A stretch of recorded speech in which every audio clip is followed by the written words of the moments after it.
ಓಂ ಗಂ ಗಣಪತಗೆ ನಮಃ. ಓಂ ಗುಂ ಗುರುಭ್ಯೋ ನಮಃ. ಓಂ ಗುರವೇ ರಾಘವೇಂದ್ರಾಯ ಭಾರತೀಯತಗೆ ನಮಃ. ಗುಂ ಗುರುಭ್ಯೋ ನಮಃ. ಓಂ ಭಾಸ್ಕರಾಯ ವಿದ್ಮಹೇ ಮಹದ್ಯುತಿಕರಾಯ ಧೀಮಹಿ ತನ್ನೋ ಆದಿತ್ಯಃ ಪ್ರಚೋದಯಾತ್. ಧನುರ್ರಾಶಿಯ ವೀಕ್ಷಕರೆಲ್ಲರಿಗೂ ಸಹ ಧನುರ್ಮಾಸದ ರಹಸ್ಯಮಯವಾದಂತಹ ವಿಚಾರಗಳ ವಿಡಿಯೋಗೆ ಆತ್ಮೀಯವಾದಂತಹ ಸ್ವಾಗತ ಹಾಗೂ ವಿಠಲ್ ಭಟ್ ಮಾಡುವ ನಮಸ್ಕಾರ. ವೀಕ್ಷಕರೇ, ಧನುರ್ಮಾಸ ಧನುರ್ರಾಶಿಯವರಿಗೆ ಅತ್ಯಂತ ವಿಶೇಷವಾದ ಮಾಸ. ಯಾವಾಗ ಶುರುವಾಗುತ್ತೆ? ಡಿಸೆಂಬರ್ 16ನೇ ತಾರೀಕಿಂದ ಜನವರಿ 14ನೇ ತಾರೀಕಿನ ತನಕ. ಏನು ಧನುರ್ಮಾಸ ಅಂದರೆ? ಬಹಳಷ್ಟು ಜನಕ್ಕೆ ಅನುಮಾನ, ಏನು ಧನುರ್ಮಾಸ ಅಂದರೆ ಏನು ಗುರುಳೆ ಅದು ಅಂತ. ರವಿಗ್ರಹ ಒಂದೊಂದು ರಾಶಿಯಲ್ಲಿ ಒಂದೊಂದು ತಿಂಗಳುಗಳ ಕಾಲ ಇರಲಿದ್ದಾನೆ, ಆಯಿತಾ? ಸೊ ವೃಶ್ಚಿಕ ರಾಶಿಯನ್ನು ಮುಗಿಸಿ ನಿಮ್ಮ ರಾಶಿಗೆ ಪ್ರವೇಶ ಮಾಡಿದರೆ ಅದು ಒಂದು ತಿಂಗಳು ನಿಮ್ಮ ರಾಶಿಯಲ್ಲೇ ರವಿಗ್ರಹ ಇರ್ತಾನೆ. ನಂತರ ನಿಮ್ಮ ರಾಶಿಗಿಂತ ಮುಂದಿನ ರಾಶಿಗೆ ರವಿ ಸಂಚಾರವಾಗಲಿದೆ. ಅದು ಮಕರ ಸಂಕ್ರಾಂತಿ ಅವತ್ತಿನ ದಿವಸದಿಂದ. ಸಂಕ್ರಾಂತಿ ಹಬ್ಬ ಅಂತೀವಲ್ಲ, ಪ್ರತಿ ತಿಂಗಳು ಇರುತ್ತೆ. ಧನುರ್ರಾಶಿಯಿಂದ ಮಕರ ರಾಶಿಗೆ ಹೋಗೋದ್ರಿಂದ ನಾವು ಮಕರ ಸಂಕ್ರಾಂತಿ ಅಂತ ಕರಿತೀವಿ, ಆಯ್ತಲ್ವಾ? ಅಷ್ಟೇ. ಸೊ ಈ ಒಂದು ಧನುರ್ಮಾಸ ನಿಮಗೆ ವಿಶೇಷವಾದಂತಹ ರವಿಯ ಬಲವನ್ನು ಕೊಡುವಂತಹ ಮಾಸ ಧನುರ್ಮಾಸ. ಆದ್ದರಿಂದ ನೀವೆಲ್ಲ ಇದರ ವಿಶೇಷತೆಯನ್ನು ತಿಳ್ಕೊಳ್ಬೇಕು. ದಯವಿಟ್ಟು ನೀವು ಯಾರ್ಯಾರು ಧನುರ್ರಾಶಿಯವರು ಈ ವಿಡಿಯೋ ನೋಡ್ತಾ ಇದ್ದೀರಾ, ಈ ವಿಡಿಯೋನ ಲೈಕ್ ಮಾಡ್ಲಿಕ್ಕೆ ಮರಿಬೇಡಿ. ವಾಟ್ಸಪ್, ಫೇಸ್ಬುಕ್, ಮೆಸೆಂಜರ್ ಎಲ್ಲ ಕಡೆ ಶೇರ್ ಮಾಡ್ಲಿಕ್ಕೆ ಮರಿಬೇಡಿ. ಇನ್ನು ಸಬ್ಸ್ಕ್ರೈಬ್ ಮಾಡ್ಕೊಂಡು ಚಾನಲ್ ಅಂದರೆ ದಯವಿಟ್ಟು ಕಡೆ ಸಬ್ಸ್ಕ್ರೈಬ್ ಅಂತ ಬರುತ್ತೆ, ಸಬ್ಸ್ಕ್ರೈಬ್ ಮಾಡ್ಕೊಂಡು ಬೆಲ್ ಬಟನ್ ಹೊತ್ಕೊಂಡು ಆಲ್ ಅಂತ ಮಾಡ್ಲಿಕ್ಕೆ ಮರಿಬೇಡಿ. ಇನ್ನು ಫೇಸ್ಬುಕ್ಕಲ್ಲಿ ವಿಡಿಯೋ ನೋಡ್ತಾ ಇದ್ದೀರಾ, ನಮ್ಮ ಪೇಜನ್ನು ಫಾಲೋ ಮಾಡ್ಲಿಕ್ಕೆ ಮರಿಬೇಡಿ, ಆಯ್ತಲ್ವಾ? ನೋಡಿ, ಧನುರ್ಮಾಸ ವರ್ಷಕ್ಕೊಂದ್ಸಲ ಏನು ಧನುರ್ಮಾಸ ನಿಮ್ಮ ರಾಶಿಗೆ ರವಿಗ್ರಹದ ಸಂಚಾರ ಆಗುತ್ತಲ್ಲ, ನಿಮಗೆ ಅದ್ಭುತವಾದ ರವಿಯ ಬಲವನ್ನು ಕೊಡುತ್ತೆ. ರವಿಯ ಬಲ ಇದೆಲ್ಲ ಏನು ಗೊತ್ತಾ? ಮೊದಲೇ ಹೇಳ್ಬಿಡ್ತೀನಿ ನಾನು ನಿಮಗೆ. ಈಗ ಗೌರ್ಮೆಂಟ್ ಇರ್ತಾರೆ, ಸರ್ಕಾರ, ಅವರು ಹಲವಾರು ಸರ್ಕಾರಿ ಸ್ಕೀಮ್ಗಳಿರ್ತವೆ, ಸರ್ಕಾರದ ಸ್ಕೀಮ್ಗಳು ಅಂತ. ಎಲ್ಲರೂ ಕಷ್ಟದಲ್ಲಿರೋರಿಗೆಲ್ಲ ಸಹಾಯ ಮಾಡಬೇಕು ಅಂತ ಸರ್ಕಾರದವ್ರು ಸ್ಕೀಮ್ಗಳನ್ನ ತೆಗಿತಾರೆ.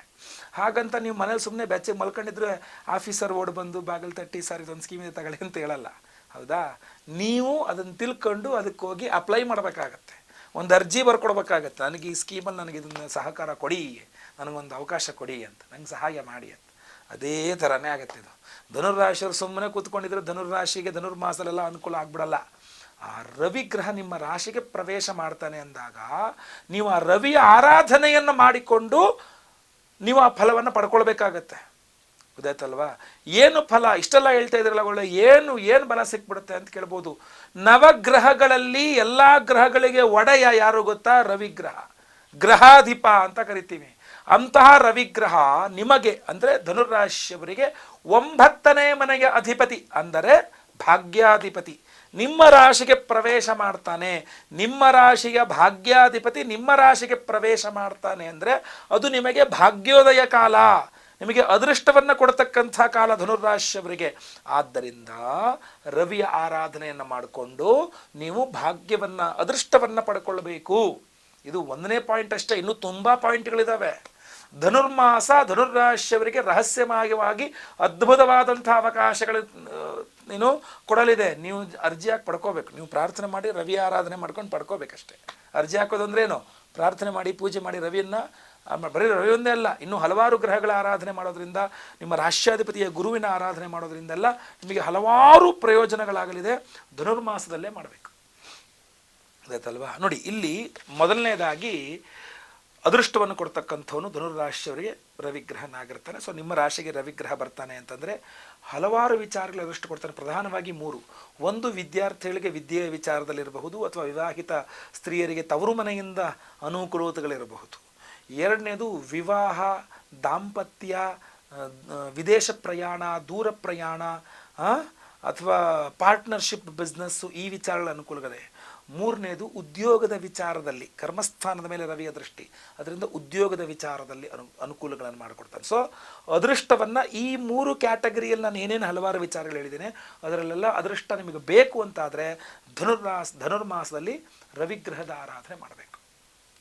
ನೀವು ಧನುರ್ಮಾಸದ ವಿದ್ಯಾರ್ಥಿ ಏನೇ IAS ಟ್ರೈನಿಂಗು, IPS ಟ್ರೈನಿಂಗು, ಅಥವಾ ಏನೇ ಒಂದು ಪ್ರಯತ್ನ ಮಾಡ್ತಾ ಇದ್ದೀರಾ, CET ಬರೀಬೇಕು ಅಥವಾ ಮತ್ತೊಂದೇನೋ ಒಂದು ಕಾಂಪಿಟೇಟಿವ್ ಎಕ್ಸಾಮ್ಗಳಿಗೆ ಪ್ರಿಪೇರ್ ಆಗ್ತಾ ಇದ್ದೀರಾ, ಧನುರ್ಮಾಸದಲ್ಲಿ ರವಿ ಆರಾಧನೆ ಮಾಡ್ಕೊಳ್ಳಿ, ನಿಮಗೆ ಖಂಡಿತವಾಗಿ ಅದೃಷ್ಟ ಸಿಗಲಿದೆ. ಯಾವ ರೀತಿಯಲ್ಲಿ ಮಾಡೋದು ಗುರುಗಳೇ? ಈ ವಿಡಿಯೋ ಎಂಡಲ್ಲಿ ಹೇಳ್ತೇನೆ ನಾನು. ಟೆನ್ಷನ್ ಮಾಡ್ಕೊಂಬಿಡಿ. ಈ ವಿಡಿಯೋ ಎಂಡಲ್ಲಿ ಸಿಂಪಲ್ ಆಗಿ ರವಿ ಆರಾಧನೆ ಹೆಂಗೆ ಮಾಡಬೇಕು ಅಂತ ಹೇಳ್ತೇನೆ. ವಿಶೇಷವಾಗಿ ನಾವು ನಿಮ್ಮ ಪರವಾಗಿ ಏನು ರವಿ ಆರಾಧನೆ ಮಾಡ್ತೇವೆ ಅದನ್ನು ಸಹ ಹೇಳ್ತೇನೆ. ಗೊತ್ತಾಯ್ತಲ್ವಾ? ಇಲ್ಲಿ ಗಮನಿಸಬೇಕಾದಂತಹ ವಿಚಾರ, ನೀವು ರವಿಗ್ರಹದ ಆರಾಧನೆ ಮಾಡೋದ್ರ ಮೂಲಕ ವಿದ್ಯಾರ್ಥಿಗಳಿಗಷ್ಟೇ ಅಲ್ಲ, ನಾನು ಆಗಲೇ ಹೇಳಿದ್ನಲ್ಲ, ವಿವಾಹಿತ ಧನುರ್ರಾಶಿಯ ಸ್ತ್ರೀಯರಿಗೆ ತವರು ಮನೆಯಿಂದೇನೋ ಅನುಕೂಲವಾಗಬೇಕು, ಪಿತ್ರಾರ್ಜಿತ ಆಸ್ತಿ ಬರಬೇಕು, ಅಥವಾ ಅದೆಲ್ಲ ಏನು ಬೇಡಗಳು, ಏನೋ ಸ್ವಲ್ಪ ದುಡ್ಡು ಕೊಟ್ಟರು ಪರವಾಗಿಲ್ಲ ಆ ದುಡ್ಡು ಬರಬೇಕು, ಅಥವಾ ನಮ್ಮ ತಂದೆಯರು ಏನಾರು ಹೆಲ್ಪ್ ಮಾಡಿದರೆ ನಮ್ಮ ಕಷ್ಟಕ್ಕಾಗ್ತಿತ್ತು ಅದು ಸಿಗಬೇಕು, ತಂದೆಯವರು ಆರೋಗ್ಯ ಸರಿ, ತಂದೆಯವ್ರಿಗೆ ಸರಿ ಹೋಗಬೇಕು, ನನ್ನ ಬಿಡಿ ನಮ್ಮ ತಂದೆಯವ್ರು ಚೆನ್ನಾಗಿದ್ದರೆ ಸಾಕು ಅದು ಸರಿ ಹೋಗಬೇಕು, ತಾಯಿ ಚೆನ್ನಾಗಿದ್ದರೆ ಸಾಕು ಅದು ಸರಿ ಹೋಗಬೇಕು. ಆ ಒಂದು ಅದ್ಭುತಗಳ ನಡೀಬೇಕು ಅಂತಂದರೆ ಧನುರ್ಮಾಸದಲ್ಲಿ ರವಿ ಆರಾಧನೆ ಮಾಡಬೇಕು. ಎರಡನೇ ಪಾಯಿಂಟ್ ಆಗಿ ಮದುವೆಯಾದ ವಿಚಾರಗಳು. ನಮಗೆ ಇನ್ನೊಂದು ಬಹಳ ಸಮಸ್ಯೆ ಆಗುವಂಥ ವಿಚಾರ ಏನಪ್ಪ ಅಂದರೆ, ಧನುರ್ಮಾಸದಲ್ಲಿ ಮದುವೆಗೆ ಪ್ರಯತ್ನನೇ ಮಾಡಲ್ಲ, ಬಿಟ್ಟುಬಿಡ್ತಾರೆ ಧನುರ್ಮಾಸ ಶೂನ್ಯ ಮಾಸ ಹಂಗಲ್ಲಪ್ಪ. ಇಲ್ಲ, ಖಂಡಿತವಾಗಿ ವಿವಾಹದ ವಿಚಾರಗಳಿಗೆ ಪ್ರಯತ್ನ ಮಾಡಬಹುದು ಧನುರ್ಮಾಸದಲ್ಲೂ ಸಹ. ಅಂದರೆ ನಿಮಗೆ ಅದೃಷ್ಟವನ್ನು ಕೊಡ್ತಕ್ಕಂಥದ್ದು.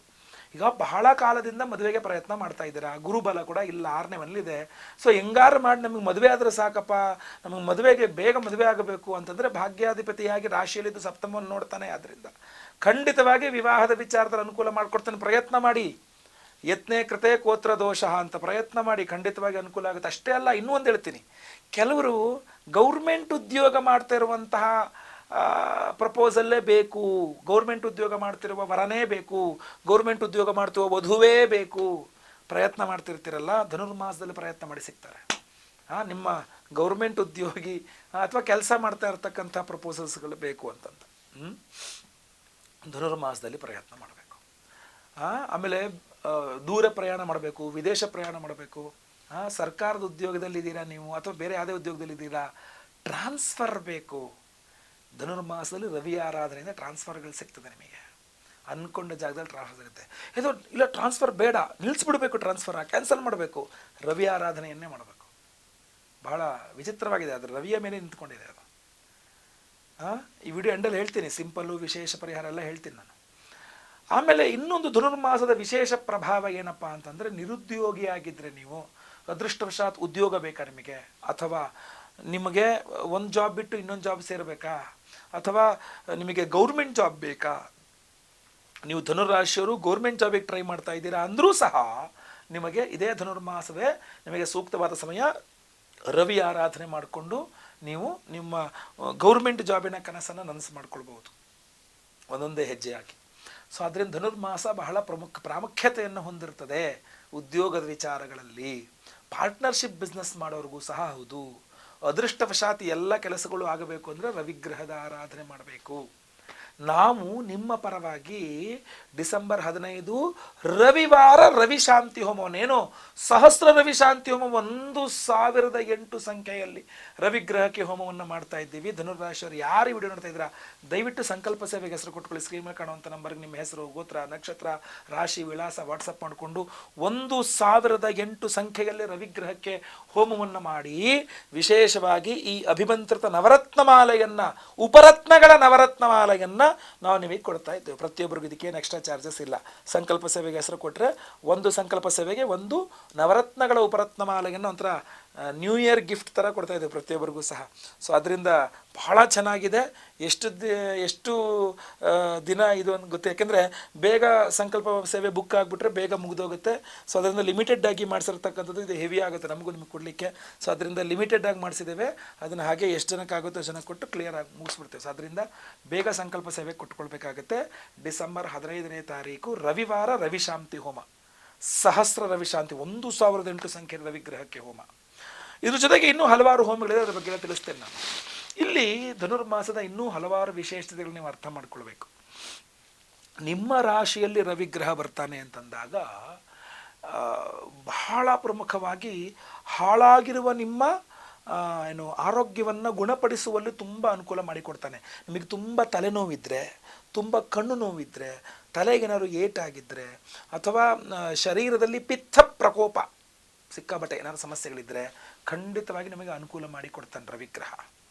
ಗೊತ್ತಲ್ವ? ರವಿ ಆರಾಧನೆಯನ್ನು ಮಾಡಬೇಕಷ್ಟೆ. ಇನ್ನೂ ಹೇಳ್ತೇನೆ, ನಿಮಗೆ ಪ್ರಾಧಾನ್ಯತೆ ಜಾಸ್ತಿ ಆಗತ್ತೆ. ಬಹಳಷ್ಟು ಧನುರಾಶಿಯವರ ಸಮಸ್ಯೆ ಏನು ಗೊತ್ತಾ, ನಮಗೆ ಇಂಪಾರ್ಟೆನ್ಸೇ ಕೊಡಲ್ಲ ರೀ, ನಮ್ಮನ್ನು ಕೇಳೋದೇ ಇಲ್ಲ, ನಮ್ಮನ್ನು ಲೆಕ್ಕಕ್ಕೆ ಇಟ್ಟಿಲ್ಲ, ನಮ್ಮನ್ನು ಸೈಡ್ ಲೈನ್ ಮಾಡಿಬಿಟ್ಟಿದ್ದಾರೆ, ಇದ್ರೆಷ್ಟು ಹೋದ್ರೆಷ್ಟು ಬಿಟ್ಟರೆಷ್ಟು ಅನ್ನೋ ಥರ ನಮ್ಮನ್ನು ಊಟದಲ್ಲಿ ಇದನ್ನ ಹಂಗೆ ಅಂತ ಒಗ್ಗರಣೆ ಸೊಪ್ಪು ತೆಗೆದಿಟ್ಬಿಟ್ಟು ಒಗ್ಗರಣೆ ಎಲ್ಲ ಕಡಿಗೆ ಮಾಡಿ ತಿನ್ಬೇಕಾದ್ರೆ ಮಾತ್ರ ಒಗ್ಗರಣೆ ಸೊಪ್ಪನ್ನ ಪಕ್ಕದಲ್ಲಿ ಇಟ್ಬಿಟ್ಟು ತಿನ್ನೋದಂತೆ, ಊಟ ಮಾಡೋದಂತೆ. ಆ ಒಗ್ಗರಣೆ ಸೊಪ್ಪನ್ನ ಪಕ್ಕದಲ್ಲಿ ಇಟ್ಟು ಊಟ ಅಡುಗೆನಲ್ಲಿ ಒಗ್ಗರಣೆ ಸೊಪ್ಪಿದ್ದಂಗೆ ಆಗ್ಬಿಟ್ಟಿದೆ. ನಮ್ಮನ್ನು ಯೂಸ್ ಆ್ಯಂಡ್ ಥ್ರೋ ಮಾಡ್ತಾರೆ, ನಮ್ಮನ್ನು ಯಾವ ಲೆಕ್ಕದಲ್ಲಿ ಇಡ್ತಾರೆ. ಆ ಥರ ಚಿಂತೆ ನಿಮಗಿದೆ, ನಿಮಗೆ ಪ್ರಾಮುಖ್ಯತೆ ಬೇಕು ಅಂತಾದರೆ ಧನುರ್ಮಾಸದಲ್ಲಿ ರವಿ ಆರಾಧನೆ ಮಾಡಿ. ರವಿಗ್ರಹ ನಿಮ್ಮ ರಾಶಿಯಲ್ಲಿ ಇರ್ತಾನೆ, ಪ್ರಕಾಶಮಾನವಾಗಿ ಅದ್ಭುತವಾದ ಪವರ್ಸ್, ಅಂದರೆ ನಿಮ್ಮ ಪ್ರಾಮುಖ್ಯತೆ ಜಾಸ್ತಿ ಆಗಲಿದೆ. ಎಲ್ಲ ಕಡೆ ನಿಮ್ಮನ್ನೇ ಕೇಳ್ತಾರೆ, ನೀವೇ ಬೇಕು ನೀವೇ ಬೇಕು, ನಿಮ್ಮಿಂದನೇ ಆಗುತ್ತೆ ಅನ್ನೋ ಥರ. ಆ ಲೈಮ್ ಲೈಟ್ ಇರ್ಬೋದು, ಆ ಒಂದು ಇಂಪಾರ್ಟೆನ್ಸ್ ಇರ್ಬೋದು, ಅದು ನಿಮಗೆ ಸಿಗಬೇಕು ಅಂತಂದರೆ ಧನುರ್ಮಾಸದಲ್ಲಿ ರವಿ ಆರಾಧನೆ ಮಾಡಿಕೊಳ್ಬೇಕಾಗ್ತದೆ, ಆಯ್ತಲ್ವಾ.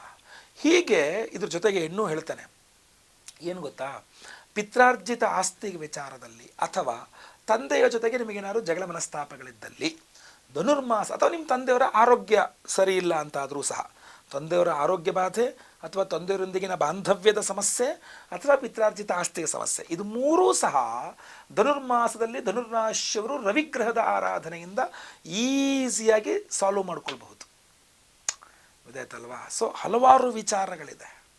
ಈ ಧನುರ್ಮಾಸ ನಿಮಗೆ ಲಕ್ಷ್ಮೀ ಆರಾಧನೆಯಿಂದ ಆರ್ಥಿಕ ಬಾಧೆಗಳನ್ನು ಪರಿಹಾರ ಮಾಡಿಕೊಡುತ್ತೆ. ನಾವು ಲಕ್ಷ್ಮೀನಾರಾಯಣ ಹೃದಯ ಹೋಮವನ್ನೇ ಮಾಡ್ತಾ ಇದ್ದೇವೆ. ಈ ಕಮಲ ಪುಷ್ಪಗಳಿದೆಯಲ್ಲ, ತಾವರೆ ಹೂವು, ಅದನ್ನು ಅರಳಿಸಿ ಜೇನುತುಪ್ಪದಲ್ಲಿ ಅದ್ದಿ ಹೋಮವನ್ನು ಮಾಡ್ತೇವೆ ಅದರ ಲಕ್ಷ್ಮೀನಾರಾಯಣ ಮಂತ್ರಗಳಿಂದ. ಅದು ಅದ್ಭುತವಾಗಿರುತ್ತೆ. ಈ ನವರತ್ನ ಮಾಲೆ ಲಕ್ಷ್ಮೀನಾರಾಯಣ ಹೃದಯ ಹೋಮದಲ್ಲೂ ಎನರ್ಜೈಸ್ ಆಗಿರುತ್ತೆ, ಜೊತೆಗೆ ಸಹಸ್ರ ರವಿಶಾಂತಿ ಹೋಮದಲ್ಲೂ ಎನರ್ಜೈಸ್ ಆಗುತ್ತೆ. ಅಷ್ಟೇ ನಾನು ಆಗಲೇ ಹೇಳಿದೆ, ರಾಶ್ಯಾಧಿಪತಿ ನಿಮಗೆ ಗುರುಗ್ರಹ, ಷಷ್ಠ 6ನೇ ಮನೆಯಲ್ಲಿದ್ದಾನೆ, ಗುರುಬಲ ಇಲ್ಲ, ಭಾಳ ಕಷ್ಟಪಡ್ತಾ ಇದ್ದೀರಾ. ಮುಂದಿನ ವರ್ಷ ಇನ್ನು 6 ತಿಂಗಳು ನಿಮಗೆ ಗುರುಬಲ ಇರಲ್ಲ. ಈ ಮಾರ್ಗಶೀರ್ಷ ಹುಣ್ಣಿಮೆ ಇದೆಯಲ್ಲ, ರವಿವಾರ, ಅದು ದತ್ತಾತ್ರೇಯ ಜಯಂತಿ 14-15ನೇ ತಾರೀಕು. ಈ ಮಾರ್ಗಶೀರ್ಷ ಮಾಸದ ಚತುರ್ದಶಿ ಹುಣ್ಣಿಮೆ ದತ್ತ ಜಯಂತಿ, ದತ್ತಾತ್ರೇಯರು, ಗುರು ದತ್ತಾತ್ರೇಯರ ಆರಾಧನೆ ಮಾಡಲಿಕ್ಕೆ ಸೂಕ್ತವಾದ ದಿವಸ. ನಾವು ಅದಕ್ಕೆ ಗುರು ದತ್ತಾತ್ರೇಯ ಹೋಮವನ್ನೇ ಸಹ ಮಾಡ್ತೇವೆ. ಈ ಒಂದು ಮಾಲೆ ಅದರಲ್ಲೂ ಸಹ ವಿಮಂತನೆ ಆಗಿರುತ್ತೆ. ಅದರಿಂದ ಹಲವಾರು ವಿಚಾರಗಳಿಗೆ ನಾವು ಹೋಮವನ್ನು ಮಾಡಿ ಇಡೀ ಧನುರ್ಮಾಸ ನಿಮಗೆ ಎನರ್ಜೈಸ್ ಮಾಡಿ, ಎಲ್ಲ ಹೋಮಗಳ ಭಸ್ಮ, ನಾಗಾರಾಧನೆ, ಅರ್ಶನಕ್ಕೆ ನಾಗಾರಾಧನೆ ಇರುತ್ತೆ. ಆ ವಿಶೇಷ ಪರಿಹಾರಗಳ ಬಗ್ಗೆ ಹೇಳ್ತೇನೆ. ಸಿಂಪಲ್ ಪರಿಹಾರಗಳು ಹೇಳಿಲ್ವಲ್ಲ ಅಂತ ಅನಿಸ್ತಿರಲ್ಲ, ಮೊದಲನೇದಾಗಿ ನಾನು ಸಿಂಪಲ್ ಪರಿಹಾರ ಹೇಳ್ತೇನೆ. ಈ ಧನುರ್ಮಾಸದಲ್ಲಿ ಧನುರ್ರಾಶಿಯವರು ಸಿಂಪಲ್ ಆಗಿ ಏನು ಪರಿಹಾರ ಮಾಡ್ಕೊಳ್ಬೋದು ಗೊತ್ತಾ, ರವಿಯ ಅಷ್ಟೋತ್ರವನ್ನು ಪಠನೆ ಮಾಡ್ತಕ್ಕಂಥದ್ದು, ರವಿಗ್ರಹದ ಅಷ್ಟೋತ್ರವನ್ನು ಪಠನೆ ಮಾಡ್ತಕ್ಕಂಥದ್ದು ಇರಬಹುದು.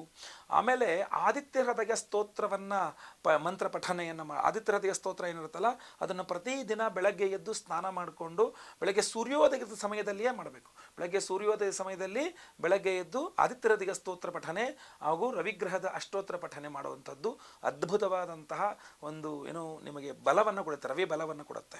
ಅಷ್ಟೇ ಅಲ್ಲದೆ ನೀವು ಹೆಂಗಿದ್ರು ಈ ಧನುರ್ಮಾಸದಲ್ಲಿ ಹೋಗಿ ಈ ಅರಳಿ ಮರ ಪ್ರದಕ್ಷಿಣೆ, ನಮಸ್ಕಾರ, ಪೂಜೆ ಧನುರ್ಮಾಸದಲ್ಲಿ ಮಾಡ್ತೀರಲ್ಲ, ಇನ್ನೊಂದು 3 ಅರ್ಘ್ಯವನ್ನು ಕೊಡಬೇಕು ನೀವು.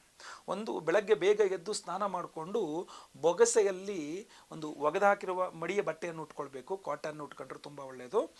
ಬೊಗಸೆಯಲ್ಲಿ 3 ಬೊಗಸೆ ನೀರನ್ನು ತಗೊಂಡು, ಮೊದಲನೇ ಬೊಗಸೆ ನೀರು ತಗೊಂಡ ಹಾಗೂ ಮಂತ್ರವನ್ನು ಹೇಳಬೇಕು. ಓಂ ಭಾಸ್ಕರಾಯ ವಿದ್ಮಹೇ ಮಹದ್ಯುತಿಕರಾಯ ಧೀಮಹಿ ತನ್ನೋ ಆದಿತ್ಯ ಪ್ರಚೋದಯಾತ್ ಸೂರ್ಯಾಯ ನಮಃ ಅರ್ಘ್ಯಂ ಸಮರ್ಪಯಾಮಿ. ನೀರನ್ನು ಕೆಳಗಡೆ ಬಿಡಬೇಕು, ಆಯ್ತಲ್ವಾ. ಅಥವಾ ಆಮೇಲೆ ಮತ್ತೆ ಪುನಃ ನೀರನ್ನು ತೆಗೆದುಕೊಂಡು ಮತ್ತೆ ಅದೇ ಮಂತ್ರವನ್ನು ಓಂ ಭಾಸ್ಕರಾಯ ವಿದ್ಮಹೇ ಮಹದ್ಯುತಿಕರಾಯ ಧೀಮಹಿ ತನ್ನೋ ಆದಿತ್ಯ ಪ್ರಚೋದಯಾತ್ ಭಾಸ್ಕರಾಯ ನಮಃ ಇದಂ ಅರ್ಘ್ಯಂ ಸಮರ್ಪಯಾಮಿ. ಮತ್ತೆ 3ನೇ ಸಲ ಮತ್ತೆ ಪುನಃ ನೀರನ್ನು ತೆಗೆದುಕೊಂಡು ಮತ್ತೆ ಪುನಃ ಸೂರ್ಯ ಗಾಯತ್ರಿಯನ್ನು ಹೇಳಿಕೊಂಡು ಸೂರ್ಯಾಯ ನಮಃ ಅರ್ಘ್ಯಂ ಸಮರ್ಪಯಾಮಿ, ಭಾಸ್ಕರಾಯ ನಮಃ, ಸೂರ್ಯಾಯ ನಮಃ, ಎಲ್ಲದೂ ಸಹ ರವಿಯ ಒಂದು ಹೆಸರುಗಳೇ. ಆದ್ದರಿಂದ 3 ಅರ್ಘ್ಯವನ್ನು ಕೊಡ್ತಕ್ಕಂಥದ್ದು ಇದೆಯಲ್ಲ, ಇದು ಅದ್ಭುತವಾದಂತಹ ಒಂದು ಶ್ರೇಯೋಭಿವೃದ್ಧಿಯನ್ನು ಕೊಡುತ್ತೆ ನಿಮಗೆ. ಇದರ ಜೊತೆಯಲ್ಲಿ ಆ ಅರ್ಘ್ಯ ಪ್ರದಾನವನ್ನು ಮಾಡುವಾಗ ನಿಮ್ಮ ಮನಸ್ಸಿನಲ್ಲಿ ಸಂಕಲ್ಪ, ಆ ಸೂರ್ಯನಿಗೆ ನಿಮ್ಮ ಯಾವ ಕೆಲಸ ಆಗಬೇಕು ಅನ್ನುವಂಥ ಸಂಕಲ್ಪವನ್ನು ಸಹ, ಪ್ರಾರ್ಥನೆಯನ್ನು ಸಹ ಮಾಡ್ಬೋದು. ಆಗ ನಿಮಗೇನಾದ್ರು ಬಿಲ್ಪತ್ರೆ ಸಿಕ್ಕಿದ್ರೆ ಆ ಅರ್ಘ್ಯದ ನೀರಿನಲ್ಲಿ ಒಂದು ಬಿಲ್ಪತ್ರೆಯನ್ನು 4 ಅಕ್ಷತೆಯನ್ನು ಸಹ ಹಾಕ್ಕೊಂಡು, ಕೆಂಪು ಅಕ್ಷತೆ, ಕುಂಕುಮದಲ್ಲಿ ಅಕ್ಷತೆ, ಅರಿಶಿನದಲ್ಲ ಕುಂಕುಮ ಅಕ್ಷತೆಯನ್ನು ಮಾಡಿ ಅದನ್ನು ಸಹ ಹೀಗೆ ಅದನ್ನು ಸೇರಿಸಿಕೊಂಡು ಬಿಡ್ತಕ್ಕಂಥದ್ದು, ಅರ್ಘ್ಯ ಪ್ರದಾನ ಮಾಡ್ತಕ್ಕಂಥದ್ದು ಸಹ ಬಹಳ ಅದ್ಭುತವಾದಂಥ ಯಶಸ್ಸು ಸಿಗ್ತದೆ ನಿಮಗೆ. ಅದರಿಂದ ಬಿಲ್ವ ಪತ್ರ ಇದ್ದರೆ ಇಟ್ಕೊಳ್ಳಿ, ಇಲ್ಲಾಂದ್ರೆ ಪರವಾಗಿಲ್ಲ, ಬರೀ ನೀರಾದರೂ ಪರವಾಗಿಲ್ಲ. ಅಕ್ಷತೆ ಹಾಕೋದಿದ್ರೆ ಕೆಂಪು ಅಕ್ಷತೆಗಳನ್ನು ತೆಗೆದುಕೊಂಡು ಭಾಸ್ಕರನಿಗೆ ನೀರು ಹಾಗೂ ಅಕ್ಷತೆ ಸಹಿತವಾಗಿ ಅರ್ಘ್ಯ ಪ್ರದಾನವನ್ನು ಮಾಡಿ ಸೂರ್ಯನಲ್ಲಿ ಪ್ರಾರ್ಥನೆಯನ್ನು ಮಾಡಿಕೊಳ್ತಕ್ಕಂಥದ್ದು. ಸೊ ಬೆಳಗ್ಗೆ ಬೇಗ ಏಳಬೇಕು, ಹಾಗೂ ಸೂರ್ಯನ ಅಷ್ಟೋತ್ತರ ಹಾಗೂ ಆದಿತ್ಯ ಹೃದಯ ಸ್ತೋತ್ರ ಪಠನೆ ಮಾಡಿ 3 ಅರ್ಘ್ಯಗಳನ್ನು ಪೂರ್ವಾಭಿಮುಖವಾಗಿ ಸೂರ್ಯನಿಗೆ ಬಿಡಬೇಕು. ಈ ಥರ ಆಯ್ತಲ್ವಾ? ಮನೆಯ ಮೇಲೆ ನೀವು ಹೋಗಿ ನಿಮ್ಮ ಟೆರೆಸ್ ಮೇಲೆ ಹೋಗಿ ಬಿಡಬಹುದು, ಅಥವಾ ನಿಮ್ಮ ಮನೆಯಲ್ಲಿ ದೇವ್ರ ಮನೆಯಲ್ಲೇ ಪೂರ್ವಾಭಿಮುಖವಾಗಿ ಕುಳಿತುಕೊಂಡು ಬಿಡಬಹುದು. ಇಲ್ಲ ನಿಮ್ಮ ಮನೆ ಹತ್ರದಲ್ಲಿ ಅರಳಿ ಮರ ಇದ್ದರೆ ಅಲ್ಲಿ ಹೋಗಿ ಪ್ರದಕ್ಷಿಣೆ ನಮಸ್ಕಾರ ಮಾಡಿಕೊಂಡು ಅಲ್ಲಿ ಕೂಡ ಇದನ್ನು ಸಮರ್ಪಣೆ ಮಾಡಬಹುದು. ಹೀಗೆ ಅರ್ಘ್ಯ ಪ್ರದಾನವನ್ನು ಮಾಡುವುದರ ಮೂಲಕ ಖಂಡಿತವಾಗಿ ಅದ್ಭುತವಾದ ರವಿಯ ಬಲವನ್ನು ಪಡೆದುಕೊಂಡು ನಿಮ್ಮ ಇಷ್ಟಾರ್ಥ ಸಿದ್ಧಿಯಾಗಲಿದೆ. ಇದಿಷ್ಟು ಸಿಂಪಲ್ ಪರಿಹಾರ. ಆದರೆ ವಿಶೇಷ ಪರಿಹಾರ ನಿಮಗೋಸ್ಕರ ನಾವು ಮಾಡ್ತಕ್ಕಂಥ ವಿಶೇಷ ಪರಿಹಾರ ಏನಪ್ಪಾ ಅಂತಂದರೆ, ಡಿಸೆಂಬರ್ 15ನೇ ತಾರೀಕು ಭಾನುವಾರ, ಅಂದರೆ ರವಿಯ ವಾರ, ಅವತ್ತೇ ಹುಣ್ಣಿಮೆ ಆಯ್ತಲ್ವ? ಮಾರ್ಗಶೀರ್ಷ ಮಾಸದ ಹುಣ್ಣಿಮೆ, ಅದ್ಭುತವಾದಂಥ ದಿವಸ. ಸೊ ಅದರಿಂದ ಅವತ್ತಿನ ದಿವಸವೇ ನಾವು 1008 ಸಂಖ್ಯೆಯಲ್ಲಿ ರವಿಗ್ರಹಕ್ಕೆ ವಿಶೇಷವಾಗಿ ಹೋಮವನ್ನು ಮಾಡ್ತಾ ಇದ್ದೇವೆ. ಅಷ್ಟೇ ಅಲ್ಲ, ಲಕ್ಷ್ಮೀನಾರಾಯಣ ಹೃದಯ ಹೋಮವನ್ನು ಮಾಡ್ತಾ ಇದ್ದೇವೆ. ಕಮಲ ಪುಷ್ಪಗಳನ್ನು ತೆಗೆದುಕೊಂಡು ಅದನ್ನು ಜೇನುತುಪ್ಪದಲ್ಲಿ ಅದ್ದಿ ಲಕ್ಷ್ಮೀನಾರಾಯಣ ಹೃದಯ ಮಂತ್ರಗಳಿಂದ ಹೋಮವನ್ನು ಮಾಡ್ತಾ ಇದ್ದೇವೆ. ಲಕ್ಷ್ಮೀನಾರಾಯಣ ಹೃದಯ ಮಂತ್ರಗಳಿಂದ ಹೋಮ ಮಾಡಿದಾಗ ಅದು ಏನು ಮಾರ್ಗಶೀರ್ಷ ಮಾಸಾನಾಂ ಮಾರ್ಗಶೀರ್ಷ, ಮಹಾವಿಷ್ಣುವಿನ ಮಾಸ ಅದು. ಸೊ ಅದರಿಂದ ಅಂಥ ಅದ್ಭುತವಾದ ಮಹಾವಿಷ್ಣುವಿನ ಮಾಸದ ಮಾರ್ಗಶೀರ್ಷ ಪೌರ್ಣಿಮೆ, ಮಾರ್ಗಶೀರ್ಷ ಮಾಸದ ಹುಣ್ಣಿಮೆಯಂದು ನಾವು ವಿಶೇಷವಾಗಿ ಲಕ್ಷ್ಮೀನಾರಾಯಣ ಹೃದಯ ಹೋಮವನ್ನು ಮಾಡಿ ಸಹಸ್ರ ರವಿಶಾಂತಿ 1008 ಸಂಖ್ಯೆಯಲ್ಲಿ ರವಿಗ್ರಹಕ್ಕೆ ಹೋಮವನ್ನು ಮಾಡಿ. ಅಷ್ಟೇ ಅಲ್ಲ, ದತ್ತ ಜಯಂತಿಯೂ ಸಹ ಇರ್ತದೆ. ಸೊ ಆದ್ದರಿಂದ ಗುರು ದತ್ತಾತ್ರೇಯರ ಹೋಮವನ್ನು ಸಹ ಮಾಡ್ತಾ ಇದ್ದೇವೆ. ಜೊತೆಗೆ ಸಂತಾನ ಗೋಪಾಲಕೃಷ್ಣ ಹೋಮ, ಆಶ್ಲೇಷ ಬಲಿಪೂಜೆ, ಸರ್ಪಶಾಂತಿ ಹೋಮ, ಗುರು ಶಾಂತಿ, ಶನಿ ಶಾಂತಿ ಸಹಿತ ಮಹಾನವಗ್ರಹ ಶಾಂತಿ ಹೋಮಗಳನ್ನೆಲ್ಲ ಮಾಡ್ತಾ ಇದ್ದೇವೆ. ದಯವಿಟ್ಟು ಸಂಕಲ್ಪ ಸೇವೆಗೆ ಹೆಸರು ಕೊಡೋರು ಸ್ಕ್ರೀನ್ ಮೇಲೆ ಕಾಣಿಸ್ತಾ ಇರ್ತಕ್ಕಂಥ ನಂಬರ್ಗೆ ನಿಮ್ಮ ಹೆಸರು, ಗೋತ್ರ ಗೊತ್ತಿದ್ರೆ ಗೋತ್ರ, ನಕ್ಷತ್ರ ಗೊತ್ತಿದ್ರೆ ನಕ್ಷತ್ರ, ನಿಮ್ಮ ರಾಶಿ ಹಾಗೂ ನಿಮ್ಮ ವಿಳಾಸಗಳನ್ನು ವಾಟ್ಸಪ್ ಮಾಡ್ಕೊಳ್ಬಹುದು.